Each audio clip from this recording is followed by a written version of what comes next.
Alaikum wa rahmatullahi wa barakatuh. Amani ya Mwenyezi Mungu iwe kwenu nyote. Ndugu zangu waandishi wa habari wa Tanzania kwa ujumla, kwanza kabisa nianze kwa kumshukuru Mwenyezi Mungu aliyenijalia uhai, uzima, lakini pia kunifanya kuwa sehemu ya watu wanaoweza kuzungumza jambo lolote lile ambalo anahisi linaweza kuwa na maslahi katika taifa lake analotokea. Ndugu zangu waandishi, kama ambavyo tumemsikia kiongozi wetu amiri wa Umoja wa Hadhir wa Kiislamu Tanzania, Sheikh Rajab Salum Jumaa, kwa namna ambavyo alivyoeleza makusudio yetu ya kuzungumza nanyi. Kwanza, kabla sijazungumza, nieleze vitu viwili muhimu. Baadhi ya watu hujiuliza maswali: kwa nini Umoja wa Wahadhiri wa Kiislamu tunazungumza mambo mbalimbali? Umoja wa Wahadhiri wa Kiislamu Tanzania, kazi yetu ya kwanza kabisa, kama unavyosikia anwani ya jina letu, uhadhiri ni ufikishaji, yani ukumbushaji wa jambo lolote. Yani wajibu wetu namba moja ni kuzungumza. Na sisi kama Umoja wa Hadhir wa Kiislamu Tanzania tumeanza kuzungumza si leo. Wengine tumeingia kwenye uhadhiri, mimi nasoma kidato cha kwanza form 1 naingia kwenye uhadhiri. Kwa hiyo mpaka leo ni miaka zaidi ya 20. Kazi yetu kubwa ni kufikisha ujumbe kwa jamii wa aina mbalimbali. Kwa hiyo tunachokifanya sasa sio kigeni kwa Umoja wa Hadhir wa Kiislamu Tanzania, ndio wajibu wetu na tumekuwa tukifanya hivyo miaka yote. Sasa leo tunazungumza kuhusiana na nini? Kwa nini tuzungumze? Taharuki inapokuwepo katika jamii, kwanza ndugu zetu katika Adam, wao sasa hivi wako katika kipindi cha sikukuu zao wakisherekea. Viongozi wa dini pia tunaweza kutumia fursa hiyo au nafasi hiyo, wale ambao aidha ni mashehe, aidha ni wachungaji, aidha ni maaskofu, kama hatuna nia njema katika taifa letu, tunaweza kuwa tunatumia fursa ya nafasi alizotupa Mungu za kuzungumza mbele za watu na watu wakatusikiliza, basi tukaamua tuzungumze nini. Wakati mwingine tunaweza kuzungumza jambo lililo sawa, wakati mwingine kwa maksudi tukazungumza na jambo linalotokana na mapenzi ya nafsi zetu. Sababu mwanadamu pia ana namna ya kupenda, awe ni shekhe ana namna ya kupenda, awe ni askofu, ni mchungaji, ni nani, kila mtu ana namna ya kupenda. Kwa hiyo wakati mwingine unaweza ukazungumza jambo kutokana na mapenzi yako, wakati mwingine unaweza ukazungumza jambo kulingana na usahihi wa jambo ulivyo. Lakini wajibu wa kiongozi wa kiimani ni kuzungumza jambo kutokana na usahihi ulivyo, hata kama watu watakuwa hawataki kuelewa kwa makusudi. Kwa hiyo sisi tunachukua wajibu wa kuzungumza jambo kwa usahihi ulivyo, ili kuiona nchi hii ikiendelea kuwa salama. Kwa hiyo katika mazungumzo yangu nitajikita katika nafasi mbili. Nafasi ya kwanza itakuwa ni kuelezea hali halisi ya mambo yalivyo, lakini nafasi ya pili kwa niaba ya wenzangu itakuwa ni kutoa ushauri namna ambavyo sisi kama Umoja wa Hadhir wa Kiislamu tunaweza kuona. Kwanza kabisa, swala la kupanda kwa mafuta sio swala la kufurahia. Ni swala ambalo linaleta athari kubwa sana kwa jamii. Mfumuko wa bei unaweza kusababishwa kuongezeka kwa sababu ya kupanda kwa mafuta. Leo hii mafuta yakipanda, ili uagize kitu kutoka mkoani, lazima bei itafanya nini? Itaongezeka. Kwa hiyo tutanunua maharagi kwa bei kubwa, tutanunua mchele kwa bei kubwa. Kwa hiyo unaweza kusababisha kuwepo kwa mfumuko wa bei kwa sababu ya kupanda kwa mafuta. Kwa hiyo jambo la kupanda kwa mafuta sio jambo linaloweza kufurahiwa, hapana. Ni jambo ambalo linaumiza na linatia majonzi sana. Lakini kitu ambacho nataka tuseme, kupanda kwa mafuta, amesema amiri hapa, ni swala la kiulimwengu. Ukisoma taarifa za vyombo mbalimbali vya ndani na vya nje, Malawi mafuta yalifika pahala yakapanda mpaka kufika lita moja kwa shilingi 9,000, na yakajaribu kushuka yakaenda lita moja mpaka kwa shilingi 7,400. Mpaka taarifa ya jana nimeiangalia inaonyesha Malawi lita moja 7,400 lita moja ya mafuta, ambapo Tanzania lita moja ya mafuta kwa mfano ya petroli ni shilingi 3,800. Ukienda Kenya ni Kenya mane 178 lita moja inakimbilia karibuni na yenyewe shilingi 3,000 na karibuni inaenda kwenye 4,400 na yenyewe huko. Ukija Uganda ni dola 1.70 ambapo ukienda ni zaidi ya shilingi 5,000 ya Uganda, ambapo ni zaidi ya shilingi 4,000 ya Tanzania. Hiyo ni Uganda. Ukienda Burundi imefika pahala mpaka baadhi ya vituo vimefungwa kabisa, yani sheli hazina mafuta. Maana yake wanapoelekea Burundi wanaweza kwenda kukosa mafuta kabisa. Ukienda Zambia bei ya mafuta imepanda takribani mara 2, na ukirudi pia na wenyewe pia wako katika hali ngumu ya kuelekea hata kukosa mafuta yenyewe. Ukienda South Africa mafuta pia yamepanda. Kwa hiyo unaweza kuona kwamba swala la kupanda kwa mafuta si swala la Tanzania. Na hii tunaposema, watu wengine wenye akili ndogo na mawazo madogo wanasema nyewe mnaitetea serikali. Si swala la kutetea, ni swala la kuzungumza hali halisi. Na kwa nini tunazungumza? Kwa sababu hatutaki jamii yetu iwe na taharuki. Yaani maana yake jamii ikiingia na taharuki inaweza kupoteza mwelekeo. Kwa tunaeleza sisi usahihi wa mambo ambao hata wewe leo ukifanya research yako kwenye simu utaona hichi tunachokizungumza ndio uhalisia na ndio ukweli. Kwa hatuwezi kuchukua jambo sahihi ambalo lina uhalisia dunia nzima tukachukua ili tukaenda kumbebesha lawama mtu fulani kwa sababu tu labda amepata madaraka, Mungu amemjalia akawa na hayo madaraka, tuchukue hizi lawama tuzitengeneze tukampelekee yeye. Hapana, hatuwezi kufanya vitu vya namna hiyo. Ukiangalia leo hii lile meli kubwa lile ukiangalia ukubwa wake ni zaidi, wanasema viwanja 4 mpaka 5 vya mpira wa miguu, ukubwa wa ile meli ambayo inatoka Saudi Arabia mpaka kufika hapa inatumia wiki 2, kwa maana siku 14. Ukiangalia hiyo meli pia wakati inafika hapa kutembea kwake inatembea sawasawa na kama kilomita 27 kwa lisali moja. Maana yake kama meli hiyo mafuta unayoyatumia leo yatakuwa yametumia siku 14 mpaka yanafika hapa. Sasa ikishatokea na changamoto za kidunia, maana yake itakuwa zaidi ya siku 14. Sasa ikishakuwa hali kama hiyo, maana yake ni lazima mafuta mlionayo yatafanya nini? Yataadimika. Lakini cha kushukuru pia tunaweza tukaona utofauti kidogo wa Tanzania. Nimewaambia Zambia mafuta yako kwenye kuadimika, Burundi mafuta yako kwenye kuadimika, lakini kwa taarifa za Wizara ya Nishati na kwa taarifa ambazo zilitolewa na EWURA hapo nyuma zilikuwa zinaonesha kwamba mafuta Tanzania ya petroli yana uwezo kupatikana mpaka mwezi Julai. Maana yake ni zaidi ya miezi 2 au 3 yanaendelea kuwepo. Tunayo mafuta ya kutumia kwa kiwango hicho, kwa maana mafuta ya petroli. Ukienda kwa mafuta ya diesel ni zaidi ya siku 64, maana yake zaidi ya miezi 2. Kwa hiyo unaweza kuona hata Tanzania tumeyashinda mataifa mengi sana kwenye kujaribu kuwa na uhifadhi wa mafuta. Japo kwamba nchi yetu inahitaji kutengeneza zaidi uhifadhi wa mafuta. Na tunashukuru kwenye huu mpango wa mradi wa bilioni 700.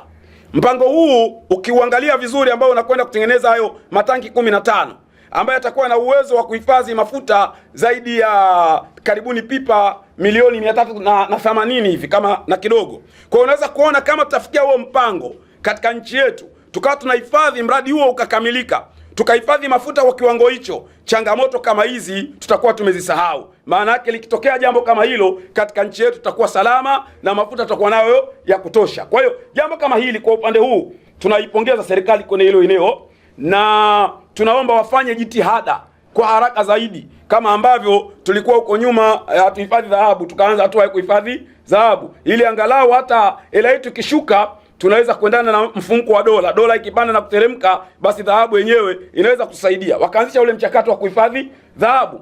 Kwa hiyo vile vile mchakato wa kuhifadhi mafuta ni muhimu sana. Kwa hiyo kwenye mambo mazuri kama haya wala hatusiti na kuona aibu kupongeza kwamba kwa mchakato huu wa serikali wanapofanya jambo kama hili, tunapongeza mchakato huo, ni mchakato mzuri. Lakini pia tunayo nafasi pia ya kuendelea kujaribu kushauri, japo kwamba katika nchi yetu kama nilivyotoa mifano kadhaa, sio Tanzania peke yake, nchi nyingi ukiangalia katika nchi 10 zilizopanda mafuta kwa Afrika, zaidi zile nchi 10 ya kwanza ya pia ya 10 Tanzania hatumo, ambazo mafuta yamepanda zaidi Tanzania hatumo. Lakini bado hatuwezi kuangalia rekodi ya nchi nyingine tu, bado tunayo nafasi ya kuiomba serikali. Tumeona juzi hapa mkurugenzi wa EWURA, sijui nitumie lugha ya mwamba, Bwana Magufuli wasema kutumbuliwa, ameondolewa. Lakini isiishie kule kuondolewa. Unapomwondoa mtu, tunataraji kwamba tunamuondoa kwa sababu ya maslahi ya Watanzania, na mimi naamini kwamba kuondolewa kwake ni kwa sababu ya maslahi ya Watanzania. Sasa serikali ijaribu pia kuendelea kukaa sasa na kuona zaidi. Sawa, wamefanya mambo mengi mazuri mpaka tunakuwa na hayo mafuta kwa muda huo, na tunapongeza kwenye hilo eneo, lakini serikali ione zaidi nini cha kufanyika zaidi, ili mradi hali hii ambayo ipo ya haya mafuta pia izidi, ikiwezekana izidi kufanya nini, kupungua zaidi, ili kuondosha mfumuko wa bei katika taifa letu. Kwa tunapoyasema haya, tunayasema haya tukiwa na nia njema sana kwa taifa. Tatizo la nchi yetu limekuwa ni moja kwenye dunia hasa tunayoishi. Watu wengi hawaelewi, hawajui. Katika watu wanaofanya mambo yao humu, yuko mtu anaweza akawa anakosoa jambo, lakini ukosoaji una namna mbili. Unaweza ukakosoa kwa hoja na haja. Yaani katika mzungumzaji anaweza kuwa na haja, lakini pia kukawa na hoja. Unaweza ukawa na hoja nzuri, lakini haja yako nyingine. Yaani maana yake unachukua hoja nzuri kwenye ukosoaji, unawasilisha kwa watu, lakini haja iko nyuma ya pazia. Baadhi ya mbugila wanaweza wakaona, huyu jamaa mtetezi wetu kweli kweli, anatutetea kwa jambo fulani, lakini kumbe lengo ni lingine kabisa. Lengo sio hilo ambalo linaonekana mbele za watu. Maana yake hayo yanakuwa ni matumizi ya hoja na haja. Sasa wakati mwingine pia mtu anaweza akawa ana hoja nzuri, lakini akawa ana haja nzuri. Yaani lengo lake likawa ni zuri, lakini uwasilishaji wake ukawa sio mzuri. Yote haya ni mambo. Sasa mwanadamu anatakiwa apimwe vipi? Mwanadamu mzuri unampima kwenye lengo, kwamba makusudio yake huyu ni mabaya au makusudio yake ni mema. Kama makusudio ni mema, haumhukumu kwenye makusudio mema. Kama ni mabaya, unamhukumu kwa makusudio mabaya, hata kama hoja zake ni nzuri. Sasa kuna baadhi ya wazungumzaji unaweza ukamwona kama ana hoja nzuri, lakini makusudio yake sio mazuri. Yaani makusudio ni mabaya. Na utamjuaje mtu ambaye ana makusudio mabaya kwenye hoja nzuri? Moja wapo, mtu huyo huwa anamfanya mwanadamu mwenzake hana jema hata moja. Lakini la pili, huwa anajiona yeye ni mkamilifu, amekamilika, hana kosa hata hili hata moja. Na kila utakachosema wewe, hata kiwe kizuri, yeye atasimama atakupinga tu, kwa sababu yeye ameamua kuwa negative. Kwa hiyo akaamua kupinga, ni kupinga tu. Kwa atapinga kuanzia asubuhi mpaka jioni. Sasa kazi ya kupinga kuanzia asubuhi mpaka jioni, hiyo ni kazi ya wanasiasa, sio kazi ya viongozi wa dini. Kiongozi wa dini anaweza akashauri pale ambapo kuna jambo haliko sawa, lakini anaweza akapongeza pale ambapo kuna jambo liko sawa. Huo ndio wajibu wa kiongozi wa dini. Lakini ukija kuangalia kiongozi wa kisiasa, anayo nafasi ya kupinga kuanzia asubuhi mpaka jioni, kwa sababu lengo lake kiongozi wa kisiasa yeye ni kukosoa ili apate majority, ili na yeye siku moja akaunde nini? Akaunde serikali. Kwa hiyo hata kama anakosoa kuanzia asubuhi mpaka jioni, huwezi kumlaumu, kwa sababu huo ndio wajibu wake kama kiongozi wa kisiasa. Lakini kiongozi wa kidini, ikiwa yeye amestendi, amejichagulia upande, kwamba upande wangu mimi itakuwa ni kukosoa tu, yani kuanzia asubuhi mpaka jioni, nia yake inaweza ikawa sio nzuri, japo inawezekana hoja zake ni nzuri. Yani hoja inaweza kuwa ni nzuri, lakini nia yake sio nzuri, kwa sababu sio wajibu wa kiongozi wa dini. Sasa sisi, kwa sababu tuna hiyo dhamana kama Umoja wa Hadhir wa Kiislamu Tanzania, ndio maana leo tunachukua nafasi ya kushauri pale ambapo tunaona panahitaji ushauri. Na tunashauri kwa sababu gani? Kwa sababu tunaamini mafuta ni jambo muhimu sana katika taifa. Lakini amiri wangu amesema hapa juu ya waandishi wa habari. Waandishi wa habari ni lulu sana. Yaani kama kuna watu wanapaswa kupata kipaumbele kikubwa na walikuwa wanapaswa kulipwa malipo mazuri zaidi duniani, basi the best kwangu mimi na mtazamo wangu wangekuwa ni waandishi wa habari. Yaani walipaswa kuwa wanatizama kwa jicho la kipekee, kwa sababu waandishi wa habari wakiamua leo watu wasinywe maji hawanywi. Yaani mfano wakaamua kuchukua habari wakaandika hivi kwamba visima vyote vimetiwa sumu Tanzania. Gazeti fulani likatoa, chombo fulani cha habari kikatangaza, nani atakunywa maji Tanzania? Hakuna mtu hata mmoja atakunywa maji. Wote wataacha kunywa maji, watakufa na kiu. Hao ni waandishi wa habari. Na wakiamua waandishi wa habari kuwaua watu, hata kama chakula ni kizuri, wakaamua kuandika kwamba vyakula vya soko fulani vimetiwa sumu, asubuhi watu hawaendi sokoni. Maana yake nini? Inaonesha kuna umuhimu wa kiwango gani kwa mtu kama huyu mwandishi wa habari. Sasa kwa kuwa waandishi wa habari ni kada muhimu, kwanza inahitaji kuheshimiwa, inahitaji kujengewa mazingira mazuri kuanzia na serikali yenyewe, lakini pia hata vile vyombo vyenyewe wanazofanyia kazi, zote hizi wanahitaji. Lakini vile vile na wenyewe wanatakiwa watambue kwamba wao ni watu muhimu mno, kwamba wanaweza kuiangamiza jamii au wanaweza kuifanya jamii ikawa bora. Sasa unaweza kukiwa mwandishi ujitambui, ukadhani wewe kalamu yako ni nyepesi, ukaandika tu unachokisikia wewe, ukachukua labda ni mwandishi wa gazeti au nini, ukaandika tu ukasukuma huko, ukasema watajijua wenyewe. Ikifika huko unaweza kusababisha madhara makubwa sana. Na sisi pia ni wasomaji wa magazeti, wafuatiliaji wa vyombo vya habari. Tunapopitia kuna wakati mwingine mwenyewe unasema ya huyu mwandishi ni the best, anajua anachokiandika. Lakini kuna mwingine, kwa mfano kwenye swala la mafuta, sitataja vyombo vya watu vya habari, lakini kuna baadhi ya magazeti fulani unasoma ile habari, unaona kana kwamba jambo la mafuta alivyoliandika yeye, yani kama ni issue iliyotokea Tanzania tu. Yani Uganda haipo, Kenya haipo, Burundi haipo, Malawi haipo. Yani ameandika ule ujumbe kama huu ujumbe ni special kwa Tanzania. Sasa sisi ambao tunaelewa huwa tunajiuliza kwamba ni nini kilichomfanya aandike hivi? Inawezekana pengine alikuwa na nia njema au hakuwa na nia njema, vile vile ameamua kutumia hiyo kalamu yake. Kwa hiyo kwenye eneo hili pia tunawakumbusha pia waandishi wa habari kwamba nyinyi ni watu muhimu sana, mnapaswa kuheshimiwa, lakini pia kwa umuhimu wenu basi pia mnatakiwa mkumbuke kila nukta unayoandika italijenga taifa, lakini kila nukta utakayoandika italibomoa taifa. Kwa hiyo ili msilibomoe taifa, mna wajibu wa kuhakikisha habari zenu mnazingatia vizuri na mnaziandika vizuri.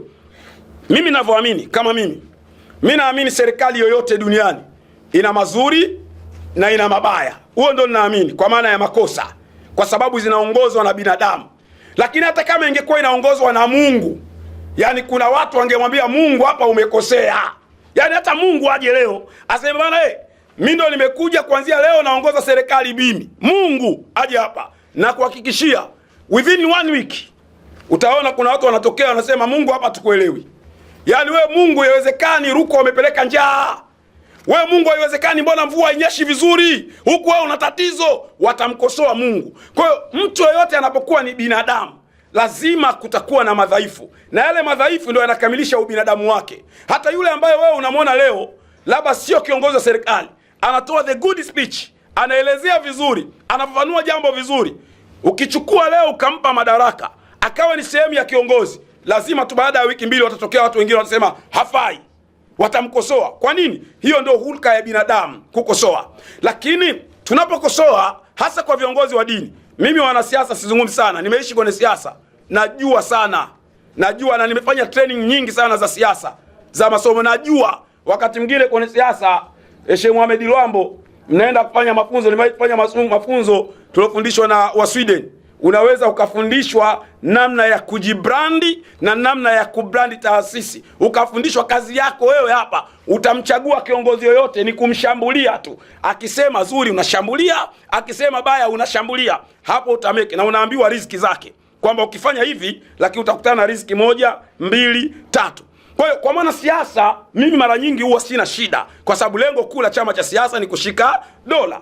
Lakini kwa mtu wa dini, lengo kuu ni kuwafanya wananchi wa kawaida wanaishi maisha mazuri. Lengo kuu ni kuwafanya wananchi wa kawaida wanafikia ule ufalme wa kimungu. Sasa huwezi kuwafikisha wananchi wa kawaida kwenye ufalme wa Mungu kwa kusema uongo, kwa kushambulia, kwa kuwatengenezea Watanzania mitafaruku ya kila kukicha. Hapana. Taifa letu limetoka kwenye hali ngumu sana tarehe 29. Kila mmoja anafahamu tulikotoka. Kwa sababu hiyo basi, ndio maana tunatumia hizi nafasi kila leo. Tunasema lengo letu ni jema kabisa, kuwa na tahadhari, tusiingize nchi yetu kwenye hali kama tuliyopitia. Hizi hali mimi nazikumbuka mara nyingi kwa sababu hazijaanza leo. Mwaka 98 pale Mwembe Chai ilitokea vurugu kubwa, tulipoteza watu. Tukakaa miaka 3 tu. 2001 yakatokea maandamano yale yalofanywa na kafu. Mwaka 2001 maandamano ya kudai katiba mpya. Sawa, yale maandamano pia yakapelekea watu wengi wakapoteza maisha. Tumeona tarehe 29 pia watu wamepoteza. Sasa haya mambo yanachochewa na mambo mengi. Kwa hiyo wasemaji tukikaa kimya, tukawa hatusemi, tunawaachia wale ambao wanaochochea tu kila siku waongee wao. Sisi tukakaa kimya, tafsiri yake uchochezi uta increase, utakuwa na ukishakuwa utatengeneza athari kwa jamii. Ndio maana sisi tunaamua kusema tunakubali mtu akuite chawa, akuite chunusi, akuite kiroboto, akuite swidani, akwambie sijui umechukua swididi, unamwacha aseme kwa sababu hajui analo lisema. Ndio maana kuna maneno fulani ya Yesu anasema watu wangu wapotea kwa sababu ya kukosa maarifa, na wala uwezo wa Mungu hawafanyi nini? Hawautambui. Ukiwa una maarifa unaweza kupotea, lakini ukiwa na maarifa unaweza kuchanganua mambo. Kwa hiyo ndugu zangu wa Tanzania wenzangu, nimalize kwa kusema kwamba tunasisitiza kwamba ili jambo la mafuta watu waelewe, sio jambo lilozuka Tanzania, ni jambo la kiulimwengu. Na kama jambo la kiulimwengu, kwanza tunatakiwa kuwa na subira, lakini hatua ya pili tunaiomba tena serikali ijaribu kukaa kuona ni hatua gani za kuchukua. Kuna nchi zingine wamepunguza kodi, wengine wameondoa kodi, wamefanya hivi, yani wametafuta namna ya kufanya kujaribu kutafuta unafuu kwa wananchi. Na si pia tunazidi kuiomba serikali ione, haina lawama katika hili, lakini bado tunaiomba ione namna ya kufanya ili kuweza kupunguza hali kama hii.